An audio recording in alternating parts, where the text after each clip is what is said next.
ለደቀ መዛሙርቱ ለተማሪዎቹ በቃልም በተግባርም ያስተማራቸው። እግዚአብሔር ፊት ኃጢአቱን በመናዘዙ ራቆቱን በመቆሙ ክርስቶስን ይመስለው። ንስሐ የሚገባ ብቻ ሳይሆን ቅዱስ ሥጋውን ክቡር ደሙን የሚቀበልም ሰው ጌታችን መድኃኒታችን ኢየሱስ ክርስቶስ በእርሱ እንዳለ ይታወቃል። ስለዚህ አምላካችን ደቀ መዛሙርቱን በቃልም በተግባርም እያስተማራቸው ከተነሳ በኋላ 40 ቀን ቆየ። ስንት ቀን?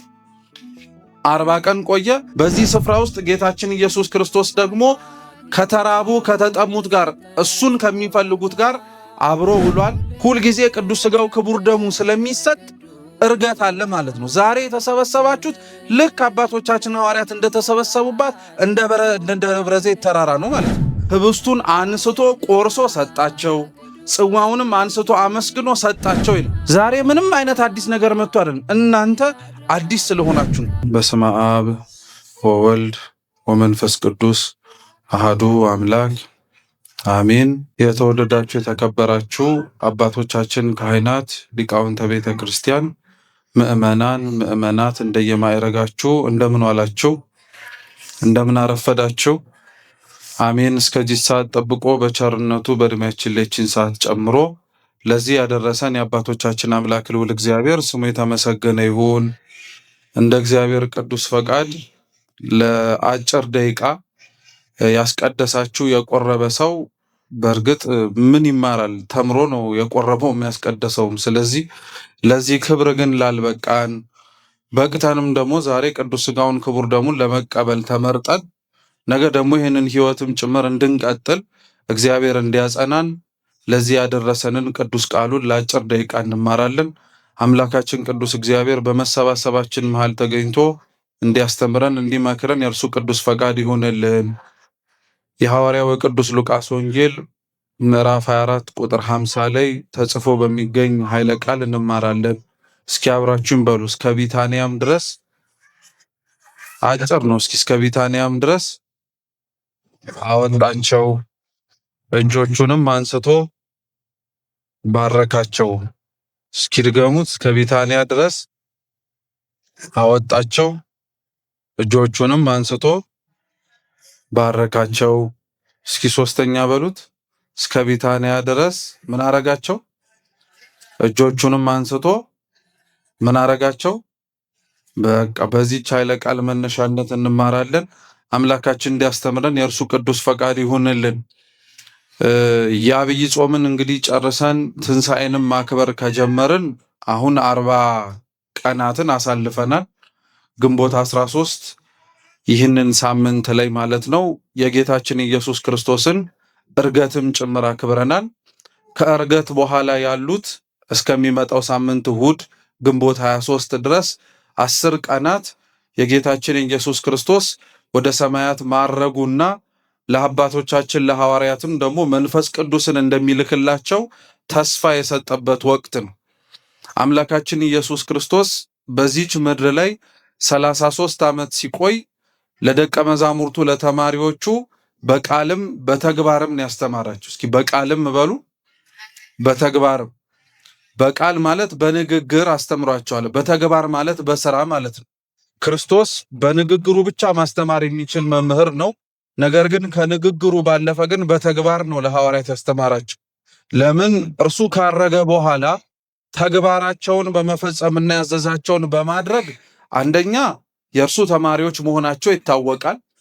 ሁለተኛ እርሱ ያዘዛቸውንና ኑሩ ያላቸውን ሕይወት ደግሞ በመኖር እርሱ አምላካችን ኢየሱስ ክርስቶስ ደግሞ በእነሱ እንዳለ ይታወቃል።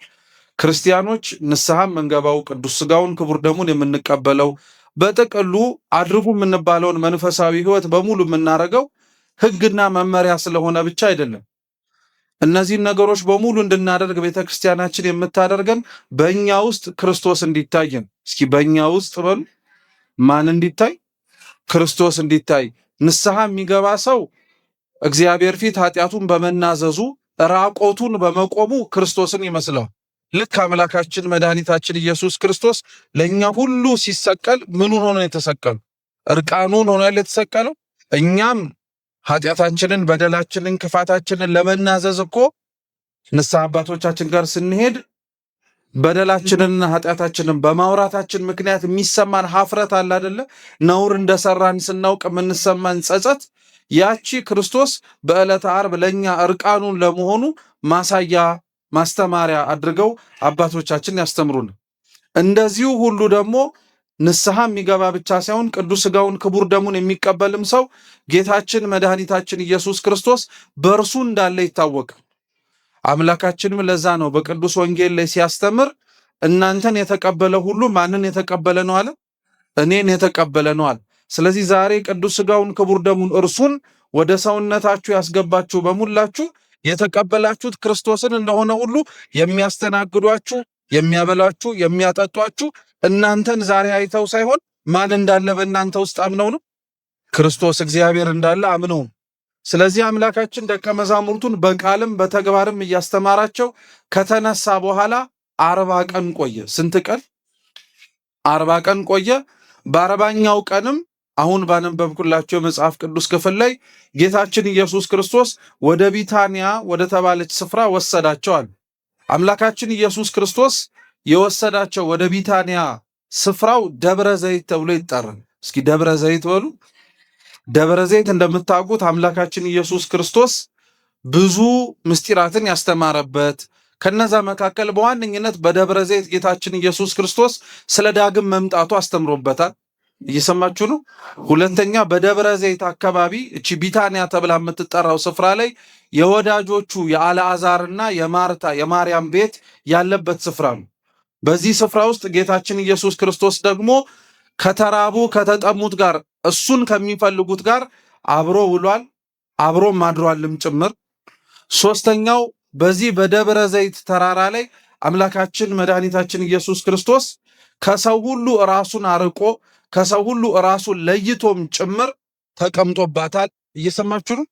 አራተኛ በዚህ ተራራ ላይ ደግሞ ዛሬ የተቀበላችሁትን ቅዱስ ሥጋውን ክቡር ደሙን ከመስጠቱ በፊት በጌቴሴማኒ በተባለች ስፍራ ላይ ሲጸልይ ሲጾም፣ ከዛም በላይ ደግሞ ሲጨነቅም አልነበረ?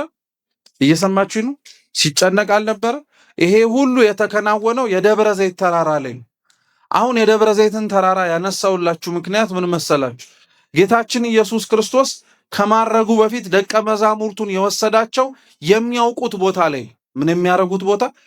የሚያውቁት ቦታ። ክብርን የምታገኙት፣ ያጣችሁትን ጸጋ የምትላበሱት፣ ትላንትና ትናፍቁት የነበረውን ሕይወታችሁን የምትኖሩት ትላንትና የምታቋት ቤተክርስቲያን ውስጥ ነው።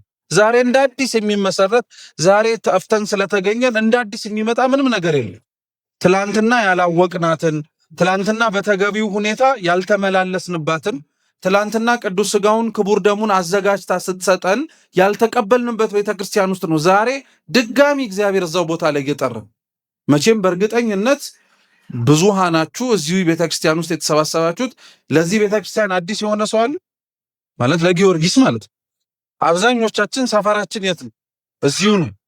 ምናልባት ሰፈራችን እዚህ እንኳን ባይሆን ወር በገባ በ19 ወይ ወር በገባ በ23 ለገብርኤልና ለጊዮርጊስ እዚህ መተን እንሳለማለን።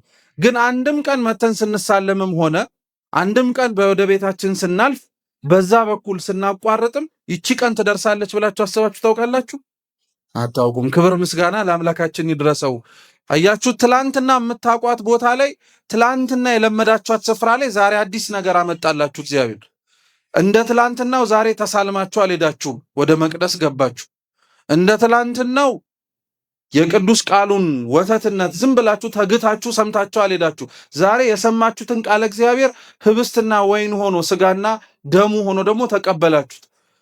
ትላንትና ለሚቀደሱና ለሚቆርቡ ሰዎች ቦታ ለቃችሁ ነበር። ዛሬ ደግሞ ለእናንተ እግዚአብሔር አምላክ ቅዱስ ሥጋውን ክቡር ደሙ እንድትቀበሉ ሰው አክብሮ ደግሞ እንዲያስቀምጣችሁ አደረገ። ክብር ምስጋና ይድረሰው። አያችሁ፣ ትላንትና የምታውቁት ስፍራ ላይ ነው እግዚአብሔር ያለው ማለት ነው። አዲስ የሆነ ቦታ ብትፈልጉት እሱን ትላንትና ያልተዋወቃችሁበት ቦታ ላይ ሄዳችሁ ብትፈልጉት እግዚአብሔርን አታገኙት። ትላንትና ያወቃችሁበት ስፍራ ላይ ነው። ስለዚህ ትላንትና የሚያውቁት ትላንትና እንደ አዲስ የማይሆንባቸው ቢታንያ ወሰዳቸው። እቺ ስፍራ ላይ ደግሞ ቅድም ያልኳችሁ 4 ነገሮች ተከውነውባታል። አንደኛ ክርስቶስ ምጽአቱን አስተምሮባታል። እየሰማችሁ ነው አይደለ? ምኑን አስተምሮባታል? በጣም አጭር ትምህርት ነው። ነጥቡን ነው የምነግራችሁ። አይዟችሁ ድካምም ስላለባችሁ አስቀድሳችሁ ስለመጣችሁ ምጽአቱን እስኪ በሉ አይዟችሁ። ምጽአቱን አስተምሮባታል፣ ከድሆች ጋር አብሮ ሆኖባታል፣ አርጎባታል፣ አድሮባታል። በጣም ጥሩ። እነዚህ አራት እና ሌሎችም ድንቅ ነገሮች በተደረገበት የደብረ ዘይት ተራራ ነው ጌታችን ኢየሱስ ክርስቶስ ያረገው። ምስጢሩ ምን መሰላችሁ? አምላካችን ኢየሱስ ክርስቶስ ያረገባት ክብሩንም ጭምር የገለጠባት ያቺ ተራራ ቤተ ክርስቲያን ናት።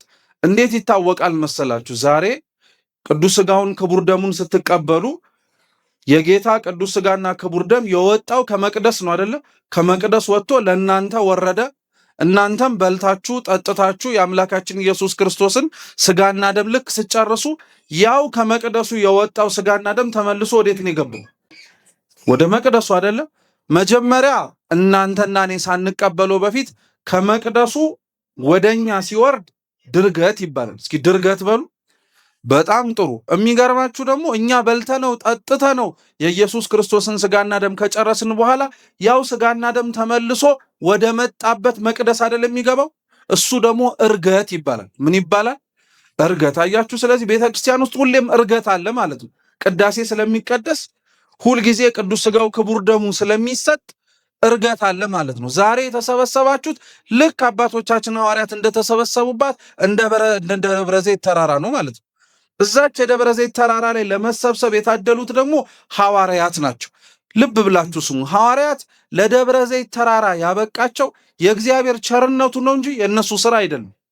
እዚህ የደብረ ዘይት ተራራ ላይ እንደ ቅዱስ ጴጥሮስ አይነቶቹ ትላንትና ክደው ዛሬ ግን በንስሐ ራሳቸውን ያጠቡ ያሉባት ናት። እዚች የደብረ ዘይት ተራራ ላይ እንደ ዮሐንስ ወንጌላዊ ፍጹም ከልጅነታቸው ጀምሮ እስከ አዋቂነታቸው ድረስ ነውር፣ በደል ያልተገኘባቸው ንጹሐን ያሉባቸውም ስፍራ ነው። ቤተ ክርስቲያን ጻድቃን ብቻ የሚሰበሰቡባት ስፍራ ሳትሆን እንደኔ እንደናንተ ደግሞ ድህነት፣ ፈውስ የሚሰጥበት የመድኃኒትም ስፍራ ናት። እየሰማችሁ ነው። ከነገ በኋላ በእርግጠኝነት ቅዱስ ሥጋውን ክቡር ደሙን ለመቀበል ተደጋጋሚ ልትመጡ ትችላላችሁ። እንድትመጡም እግዚአብሔር ያበርታችሁ። በምትመጡበት ጊዜ ሁሉ ክርስቲያኖች አደራችሁን መርሳት የሌለባችሁ ሁሉም ሰው ቤተ ክርስቲያን ውስጥ የተሰበሰበውና የተገኘው እንደኔና እንደናንተ ድክመት ኖሮበት እግዚአብሔር እንዲያክመው ብሎ ነው። የሌላውን ሰው ጽድቅ አይታችሁ፣ የሌላውን ሰው መልካም ነገር አይታችሁ፣ የሌላውን ሰው ዘወትር ለቤተ ክርስቲያን ያለውን ትጋት ተመልክታችሁ እናንተ ዛሬ ብቻ ስላረጋችሁትና ነገ ላይ ላልደግመው እችላለሁ ብላችሁ ወደኋላ እንዳትመለሱ። እየሰማችሁ ነው? ወደኋላ እንዳትመለሱ። እነሱን ያበረታ እግዚአብሔር እናንተን ያበረታል። እነሱን ያስተካከለ እግዚአብሔር እኛን ያስተካክለናል። ስለዚህ እቺ ደብረ ዘይት ተራራ ላይ ጻድቃንም ኃጥአንም ተሰብስበውባት ነበር። ጻድቃን የተገኙባት ጽድቃቸውን ክርስቶስ እንዲያጸናላቸው ነው። ኃጢአተኞች የሆኑ ሰዎች ደግሞ የተገኙባት በበደላቸው በኃጢአታቸው ምክንያት ፈውስንና ድህነትን መስተካከልን ሊሰጣቸው የሚችለው አንዱ እግዚአብሔር ብቻ ስለሆነ ነው። ስለዚህ በዚህ ሁሉ ስብጥር ውስጥና በዚህ ሁሉ ድብልቅልቅ ውስጥ ሆነው ጌታችን ኢየሱስ ክርስቶስ ቢታንያ ወሰዳቸው። ደብረ ዘይት ተራራ ላይም እንዲወጡ አደረጋቸው። በደዛች በደብረ ዘይት ተራራ አሁን ያለን ሰዎች የምንወጣው ወተንም ጭምር የደብረ ዘይት ተራራ ላይ የክርስቶስን እርገት የምናየው እንዳትረሱ። አንደኛ ለድሆች መራራት ስንችል ነው። እስኪ ለድሆች በሉ። መራራት ስንችል እኔም ድሃ ነኝ እንዴት ለድሃ ራራለሁ ካላችሁ የምትሰጡት ባይኖራችሁ እግዚአብሔር ይስጥህ። ማን ይስጥህ? ሰውም ኖሮት ሊሰጠው የሚችለው መጀመሪያውኑ ማን ሲሰጠው? ስለዚህ ምንም ባይኖራችሁ በእጃችሁ ላይ ልትሰጡት የምትችሉት ግን የማን ስም እንዳለ ወቁ። የእግዚአብሔር ስም አለ፣ ድንቅ ማድረግ የሚችለው ማለት ነው። ሁለተኛ የደብረ ዘይት ተራራ ላይ ክርስቶስን ክብር ማየት የሚፈልግ ሰው ካለ ከድሆች ጋር አብሮ መቀመጥ አለበት። እስኪ ከድሆች ጋር በሉ። አብሮ መቀመጥ። ድሆች የሚባሉት በገንዘብ በባለጸግነት የጎደሉ ብቻ አይደሉም፣ በመንፈሳዊ ጸጋም ጭምር የጎደሉ ሰዎች ድሆች ነው የሚባሉት። ሰው ሀብትና ንብረት ብቻ አይደለም አቶ የሚቸገረው። በነገራችን ላይ እናንተ ዛሬ የተቀበላችሁትን ቅዱስ ሥጋውን ክቡር ደሙን ሀብት ንብረት ኖሯቸው ነገር ግን መንፈሳዊ ሕይወት ስለሌላቸው የማይቀበሉት ወደ ሰውነታቸው የማያስገቡት ሰዎች እኮ ብዙዎች አሉ። አያችሁ። ስለዚህ እውነተኛው ድህነት ከገንዘብ መታጣት ሳይሆን እውነተኛው ድህነት ከእግዚአብሔር መራቅ። እስኪ እውነተኛው በሉ እንጂ ድህነት ከማን መራቅ ነው? ከእግዚአብሔር መራቅ ነው። ስለዚህ ከድሆች ጋር ክርስቶስ ነበረ ማለት በስጋቸውም በነፍሳቸውም እሱ ከሚያስፈልጋቸው ሰዎች ጋር ነበረ ማለት ነው። እግዚአብሔር ከሁላችን ጋር በቸርነቱ ይኑርልን። ሶስተኛ እዚች የክብር ተራራ ላይ መቀመጥ የሚችል ሰው የክርስቶስን ዳግም መምጣት ማሰብ አለብን። እስኪ የክርስቶስን በሉ። እማስበላችሁ ስለምታወሩ ነው። እስኪ የክርስቶስን በሉ እንጂ ዳግም መምጣት የሚያስተውሉ ዛሬ የተቀበላችሁትና ወደ ሰውነታችሁ ያስገባችሁት ስጋና ደም የማን የክርስቶስ የእግዚአብሔር አይደል? ዛሬ እናንተ ሰውነት ውስጥ የመጣው እግዚአብሔር ነገ ደግሞ እሱ ካለበት መንግስተ ሰማያት ሊያስገባችሁ ይመጣል። እርገትን ስናስብ ሁሌም የክርስቶስን ወደ ላይ መውጣት ብቻ ሳይሆን ተዋህዶት ይዞት የወጣው የኛ ስጋ ስለሆነ እኛም ወደሱ እንደምንሄድ እንዳትረሱት። ስለዚህ ሁሌም ከጽድቅ ስራ ሰው የእግዚአብሔርን ዳግም መምጣት የሚያስብ ከሆነ መጉደል የለበትም፣ አይጓደልምም ጭምር ማለት ነው። እየሰማችሁ ነው? በጣም ጥሩ። ስለዚህ በእነዚህ ክብር የተጠበቁት ሐዋርያትን እስከ ቢታንያ ድረስ አወጣቸው። በመጨረሻም እጆቹን አንስቶ እስኪ በሉ እንጂ ባረካቸው። ተመሳሳይ አንቀጽ ልንገራችሁ፣ መጽሐፍ ቅዱስ ላይ የተጻፈ በጣም የሚገርማችሁ ጌታችን ዛሬ የተቀበላችሁትን ቅዱስ ሥጋውንና ክቡር ደሙን ለደቀ መዛሙርቱ ሐሙስ ማታ ሲሰጣቸው የማቴዎስ ወንጌል ምዕራፍ 26 ቁጥር 27 ላይ ምን እንዳረገ ታውቃላችሁ? በልተው እራት ከጨረሱም በኋላ ህብስቱን አንስቶ ቆርሶ ሰጣቸው፣ ጽዋውንም አንስቶ አመስግኖ ሰጣቸው ይላል። ዛሬ የተቀበላችሁት ቅዱስ ሥጋና ክቡር ደም ጌታችን መድኃኒታችን ኢየሱስ ክርስቶስ አንስቶ ለደቀ መዛሙርቱ የሰጣቸው ሥጋና ደም ነው። በዚሁ በሰጣቸው ቅዱስ ሥጋና ክቡር ደም ደግሞ እግዚአብሔር አምላክ እጆቹን አንስቶ ሐዋርያቱን ምን አረጋቸው? ባረካቸው። የክርስቶስ እጅ ሲያርግ የተመለከት ነው ማለት ነው። ዓርብ ዕለት የተቸነከረው እንኳን ትላንትና ቀርቶ ዛሬ እዚህ ከመምጣታችን በፊት ራሱ ቤተ ክርስቲያን በመምጣታችን ምን አለ ባላደረኩት ብለን የምንጸጸታቸው ብዙ ክፋቶች አሉ፣ ሁላችንም ማለት ነው። እግዚአብሔር አምላክ እንደነዚህ አይነቱን ቁስለኞችን የሚፈልገው ቁስሉን እያሳያቸው ያረገው ለምን እንደሆነ ታውቃላችሁ? ቁስለኞች የሆኑትን መሰብሰብ እንደሚችል ሲያውቁ ነው። ቁስለኞችን መሰብሰብ እግዚአብሔር አምላክ ይፈልጋል። ለዛ ነው ቅድምም ሉቃስ 15 ሲነበብ እንደሰማችሁት እግዚአብሔር በአንድ ኃጢአተኛ መመለስ ይደሰታል ያለው። ኃጢአተኞች ሲመለሱ ደስ የሚለው ቁስሉ ካልሆነ በቀር ሊፈውሳቸው የሚችል ምንም ነገር እንደሌለ ስለሚያውቀው፣ ስለዚህ በተቸነከረው እጆቹ መከራ በተቀበለው እጆቹ ባረካቸው። እናንተም በረከትን የምትፈልጉ ከሆነ እናንተም እግዚአብሔር ካለበት ሰማይ መግባት የምትፈልጉ ከሆነ ትምህርቱ ለኛ ነው ክርስቲያኖች። እናንተም ልክ ክርስቶስ በእጆቹ የተቸነከረበት የችንካሩ ምልክት እንዳለ ሁሉ እናንተም መስቀላችሁ አንገታችሁ ላይ ብቻ ሳይሆን በሕይወታችሁም ጭምር ከዚህ በኋላ መሸከም አለባችሁ። ሁላችንም አለብን። የክርስቶስ መከራ መስቀል የሚባለው አንገታችን ላይ ያሰርነው ካህናትም አውጥተው የሚባርኩን ብቻ ሳይሆን ስለ ክርስቶስ ስንል የምንታገሳቸው ምንም አይነት መከራዎች ናቸው። ክርስቶስ ደቀ መዛሙርቱን ከመባረኩ በፊት በመከራ አይደል ያለፈው? እናንተም ክብርን ከማግኘታችሁ በፊት በምን ማለፍ አለባችሁ እያለ ነው? በመከራ ማለፍ አለባችሁ እያለ ነው። ስለዚህ መከራ ባለፈበት እኛንም ጭምር ወደ እግዚአብሔር መንግሥት መግባት እንድንችል በዘረጋበት በእጆቹ ባረካቸዋል። ይሄንን ቡራኬ ዛሬ ክርስቲያኖች ተቀብላቸዋል። እንዴት አወቅ አትሉ? እስኪ እንዴት አወቅ በሉ እንጂ። በጣም ጥሩ። ቅዱስ ሥጋውን ክቡር ደሙን ተቀብላችሁ ከጨረሳችሁ በኋላ ቅዳሴው ሲያልቅ የሳማችሁት የማንን እጅ ነው? የካህኑን። እጃቸውን አንስቶ ባረካቸዋል ያለው እጆቹን አንስቶ የተቀበላችሁት ሥጋና ደም የክርስቶስም አይደለ?